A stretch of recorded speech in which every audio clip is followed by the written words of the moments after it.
morning from MBK. I am currently walking through here and have successfully dropped Lynn off at a place to get her hair done. And so decided that I'll walk on, or well, take the BTS on over. Mom decided to join again. And so she's currently using the restroom, and we came in through Don Quixote, which is pretty crazy. Like, I can't believe there is a Don Quixote here in Bangkok now, but my cousins did mention that it was here. And then prior to that, was walking around and found a cool little coffee shop that served like all sorts of different coffees, and got one of those. Now, I don't think I actually have any footage of it, so there's not much to actually show on that.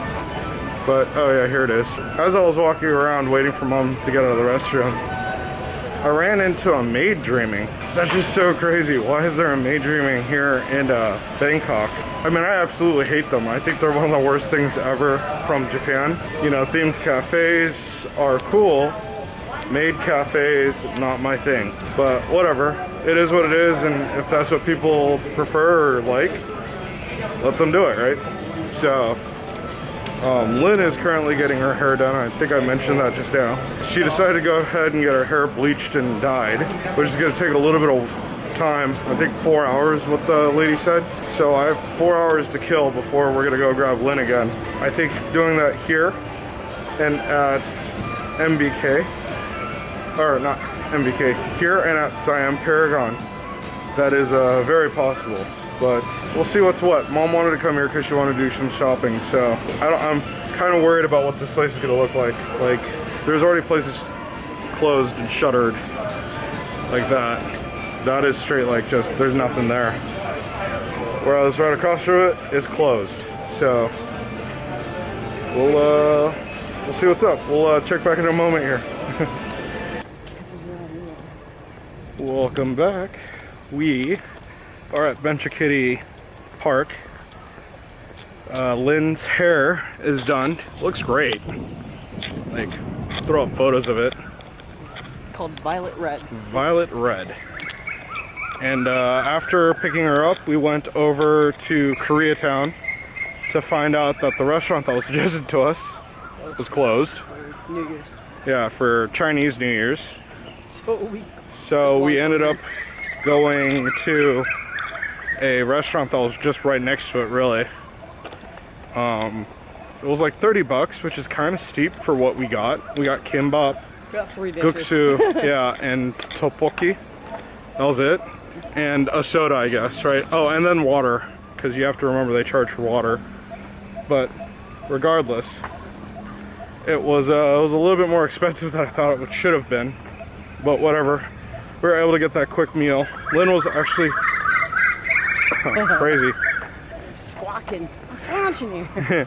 Lynn was also able to try one of those like rice pocket deals that we got on the first day that I was here, and a boba tea that I purchased for her before I went to go pick her up after going to MBK. So Koreatown, nothing all that special, I feel, right? Yeah. If I didn't tell you it was Koreatown, you probably wouldn't have known, actually. No. Like, it doesn't... Like, it feels like Koreatown because of the cuisine of the restaurants around it, obviously. Yeah. Once you pick up on that, you're just kind of like, oh, this is Koreatown. Yeah. But, you know, as far as, like, uniqueness to the thing, to the buildings and the architecture, it's like, okay, all right, I see a nod yeah. to something. And not so... bad. Not bad. From there, we just walked over to here like I did, and I was able to show Lynn pretty much everything that I wanted her to see. We walked over the skywalk. We didn't walk any of the paths though. There's like so much that's planned out right now that we're trying to just make sure we get everything done on time. And we do have a dinner reservation later tonight. And I also don't want to be eaten alive by mosquitoes. Yeah, and Lynn didn't want to be eaten alive by mosquitoes. Which, just being right over water probably wasn't the best idea. For that to not happen. I want to sit right there and let the water hit me. Perfect. Yeah, they are watering a bench. the gardens right now, or the forest park, I believe is what they call it. To water anything. Figure it's so wet in the rainforest. Yeah. You're putting a lawn system in the rainforest? But I mean, I guess it makes sense, right? It can't be... Okay, but does it though? Like, I don't know, like I figured that all the things... Like everything needs to have water, right? Yeah, but the rainforest is so wet, generally speaking. This is tropical territory, like in Hawaii. We didn't really see a lawn system anywhere, right? Yeah, no, that's fair enough. Like, I don't know. I don't have a green thumb, so that is not my specialty, I guess you could say. But I don't know enough about that to comment. Yeah. We are now heading back towards the station so that we could go to our reservation. Our reservation is at 7. It is currently 5:30, so hopefully we can make it in about a half an hour, because the half an hour only gets us to the station we're meeting our cousin at, and then the hour we need after that is to get us to the restaurant. So we'll see what happens. We'll check back in a moment here. We're pretty much back at the lake where the path is that we came in on, and yeah, we'll check back in a moment. All right, and welcome back. Obviously, I am at the house now, and I'm packing up for Singapore, which we are going tomorrow. Overall, we finished up at Benchakitti Park and went to the station where my cousin actually called me and said, "Hey, which station are you at?" And when we told him we were at Asok, he said not to come back home, but to go to another station instead, and that he'd meet us there, because it was actually closer to the restaurant. Like I said before, our appointment was at 7 o'clock. And so it was about 5:30 at this time, and we hopped onto a train, went just a couple of stations down, got off the train, and waited for our cousin, got a cup of coffee, and once he arrived, he said he booked a tuk-tuk for us to go, but for some reason that tuk-tuk never showed up. So we ended up taking a taxi to the restaurant, which was actually just around the corner. I think technically if we just walked, we would have actually made it there before a taxi or tuk-tuk actually got to us. Kind of this funny thing is that he didn't want to walk, so he was like really waiting for this tuk-tuk and then really waiting for this taxi, and he kept waving taxis down, but they just kept driving by without even caring. And he's like, it's a super busy time right now in the area of Bangkok that we're at. So finally, he was able to get a taxi that was forced to stop because of a red light. And we hopped in and went to the restaurant, which was, it's like less than a 5-minute drive. Like when I saw the meter going, it was actually less than $2 American to get from where we were to the actual restaurant. Now, as for the restaurant, it was in a really, really beautiful, like, gardened off area, and it had a wall of, like, kind of trees that blocked it off from the view of everybody. And it was funny because when we got there, it was about 6:45, 6:48, something like that. So we were still early, but they sat us immediately. We walked through a long hall into a seating area where they said they're going to prep the table for us, because they originally thought that we were for 4 people, and even though Mom called and texted to tell them it was 3, they still had the table set for 4. They said, just wait a moment, we're going to reset the table, which they did quite quickly, and they had a nice lounge area near a bar that we could sit at. And then we went and sat down at the table assigned to us. And it was a very long and storied process. They brought us menus. They asked if we would like a bottle of still water or a bottle of sparkling water. We decided to go with the sparkling since it was just easier. Since my cousin and Lynn wanted sparkling, I just went along with it. That way we didn't have to get 2 bottles of different types of water. And we were told that the first 5 courses were set and that we couldn't change anything about it. But first 4 courses, were set and we couldn't change anything about it. And then the next 3 after that, we had to select from a main course menu And then the last course was actually set for us as well. And so, looking at the menu, Lynn wanted to try an alcoholic drink that had Thai iced tea in it. It was actually really good. It was called the Phuket Island. And then I got a glass of wine along with dinner. And the courses started coming out. I cannot describe them. They were delicious. The first one was actually a map of Thailand with certain items on the map representing the areas of Thailand. The top being a jellied pig's feet, and then in the middle, Bangkok was this kind of mikrop type of dish. To the east was a sausage inside of a melon, and then kind of southeast, south of Bangkok area, I guess you could say, they had a dumpling, which was Lynn's favorite thing of the entire meal. And then to the very far south near Phuket, I can't remember what it was. There was something, but we actually were told to start from the south and work our way north. And it's understandable because the thing in the south was the least impressive. And the thing in the far north, Lynn actually liked the least because it was very different. I will mention that they warned us that the food was spicy, which it was, but not too crazy spicy. It was actually, I feel, really reasonable. And from that, I believe the courses just kept coming out. It was really well paced. I want to say the next course, was it the soup? I want to say it was the soup. I'm not 100% sure, but I'll put the overlays in the order that we got the food in, because I did film everything, and everything had a great presentation. Maybe it was the prawn?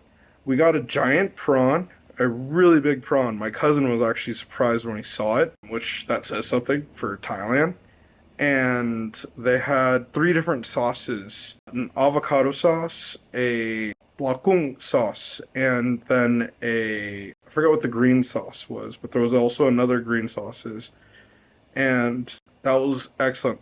The prawns that was cooked to perfection, and I'm not actually a big prawn person, so for me to say that it was good, I think it must have been really good. And my cousin and Lynn must have really enjoyed it. And then I believe after that was the soup, which was a squid coconut soup. Tom kha soup with squid and the squid ink mixed in, and it was really, really thick like a chowder. The flavors were super intense. You could really get the lemongrass and everything off of it. And it was actually, I believe it was covered. No, it wasn't covered. It had a cheese stick that actually went with it. That was really nice. Lynn was kind of weirded out by it, but my cousin and I both thought that it was actually a really nice addition and that the flavors actually, in our opinions, melded really well. From there, I believe, was either the steak or the duck. I can't remember. One came out. Again, like I said, I'll just put the overlays in the order that they actually came out. But the steak, I want to say, was covered with a cheese sauce, and then there was a, what do you call it, steamed tomato that was with it, that they skinned and then fried the tops, I believe it was how they did it. I'm not actually 100% sure, but they were actually able to really mix the flavors. Like, we were told to eat them together, and it like blended together really, really well. Following that, I'm just going to go with the duck dish, which was a duck puree, or a duck that was roasted with a mango puree sauce that came on the side. That was delicious. That was probably my favorite thing of the seating, aside from the main course, which we were able to enjoy quite a bit. So that brings us to our main. Well, I'm sorry, right before our main, we actually had like a small dessert that was a sorbet of sorts. I forget what fruit it was, but it was sitting on a bed of dry ice, and then they poured water all over it and made it really like all foggy and smoky to look really cool. The presentation was like excellent. And then it was to clear your palate was what they said. And then following that came all the main courses. So we all ordered 3. Now there was only 5 items to choose from. So like I ordered the first 3, Lynn ordered the last 2 plus the first one, and then my cousin ordered their most famous items, which were the tom yum, the green curry, and the last one. Those were the 2 most famous. And then the last one, he just chose to get the Wagyu that they had available. And so I already mentioned 3 of the dishes now. The other 2 dishes left were a crab and fish ball and a fried fish, which since we got everything, we were able to taste everything, and it was all fantastic. But the standouts were definitely the Wagyu and the green curry. Now, the tom yum soup and the Wagyu, they came out with a siphon, a coffee siphon maker, and they actually had the liquid in the bottom portion, and then they boiled it to go through some spices on the top section, and then took it off the heat so that everything would drain back down into the middle, or to the bottom, and then poured it over either the prawns, which were for the tom yum, or the Wagyu, which was raw, sitting in a bowl. So I was kind of wondering how they were going to serve it. The Wagyu sauce that they poured over, the soup that they poured over, was kind of like a pho type. It had a very strong basil smell to it, and lemongrass. And then the tom yum definitely had a strong lemongrass scent to it. And you could see the cilantro, pakchi, and the onions and everything. Lynn and I were both discussing how we wish they would have actually added those vegetables in the soup rather than keeping the soup very clean and with the prawns. Their claim to fame for the tom yum was the fact that they have no coconut milk whatsoever, or no cream in it. And it's very, very creamy, and it's because they use prawn fat, was what the guy said. It was decent. Again, the green curry was really, really flavorful and intense, and that was probably the best thing of the whole like mains. And then the Wagyu came out really, really well. Almost made you wish that there was noodles so that you could make your own like pho. Oh, and then they gave white rice and brown rice along with the meal. And then to finish it off, they came with a dessert, which included either a coffee or a tea. I got a coffee. Lynn and my cousin got teas. The dessert, I always forget what it is. It's like meringue that was on a cracker that was with, again, I think it was like raspberries. I might just be saying that because it was like pinkish. And then there was a yuzu sorbet on the side. And then they had a few pieces of sponge cake with that you were supposed to eat with a traditional Thai custard that they put on top. And then at the bottom it was a pomegranate fruit type thing. I'm trying to remember now, and it's like it's slipping my mind. And then on the side they actually gave I think it was 5 different little candies, starting with a Thai iced tea candy, chocolate, and then there was a traditional Thai sugar candy, which it's one of those where they put them into the mold and then they like compact it with just sugar. It wasn't actually all too sweet, but it did kind of feel like eating chalk, which was the big thing between the 3 of us. All 3 of us agreed on that. It was a bit strange. From there it went to a mung bean dessert that's actually super popular here in Thailand. And then finally it went to a white chocolate with a mango filling. And so I guess that was only 4 items on there. Am I forgetting one? I can't recall. But overall the meal was great. We sat down waiting for our taxi, which we had them call for us, and was waiting, and I was the first to bring it up. I wonder what got them their 2nd Michelin star. Again, I don't even know if I mentioned the restaurant. The restaurant name is called R-HAAN, and it's a play on words to be ahan, like food in Thai. And it's a 2 Michelin star restaurant here in Thailand, one of 2 or 3 2 Michelin star Thai restaurants. I do believe there are a few other 2 Michelin star German and French restaurants here. Lynn said it was service, and I was like, I think it needs to be more than that. It was definitely Michelin star worthy, but 2 Michelin stars, I was wondering what that second star came from. Everything was decent and I would say good, but I don't know if it's that worthy going out of your way to go get it. I think that's what it is. Like, 3 Michelin stars is you design a trip around that restaurant. 2 Michelin stars is you should go out of your way to get it. And then 1 Michelin star is if you're nearby, you should go try it, if I recall correctly, and I'll put it on the screen. That being said, we finished off the night by getting into the taxi and just having the taxi come back. The total bill came out to a little over 20,000 baht, which makes it, for the 3 of us, with a glass of wine and 3 bottles of water, because they charge you for the water, and Lynn's cocktail, to be a little over $800, if I did the math correctly. Again, I'll just put it on the screen if I'm wrong. I gotta finish packing for Singapore now. Gotta get ready for waking up early in the morning to get onto the plane to go to Singapore. We were already checked in, so at least that's the benefit right there. We will check back in the next video. So have a good night, and then till the next video.